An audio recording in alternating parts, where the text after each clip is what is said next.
We move forward now to talk about a new technology and research effort that was highlighted today as partners from around the country came to discuss the strides being made to combat housing shortages in a changing environment.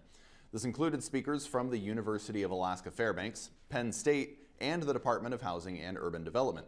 Reporter Adrian Peterson attended the event where these developments were discussed and shares details on what all the excitement was about.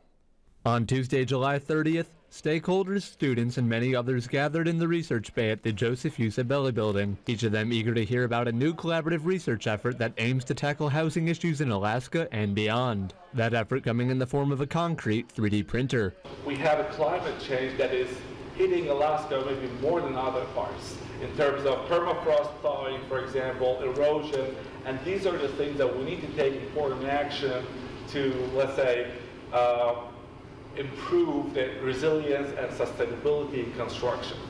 In particular, resilience to the changing environment. It's an issue impacting people across the state and the nation, and UAF is collaborating with partners such as the Department of Housing and Urban Development to see if 3D printing concrete structures can help solve the problem. The program, made possible through collaboration, is focusing on research in Nome where the 3D printer will be utilized. Nome was ideal in part because of the availability of locally sourced material that may surface during the dredging of the port that's being expanded, as well as that exists already in the area surrounding the city.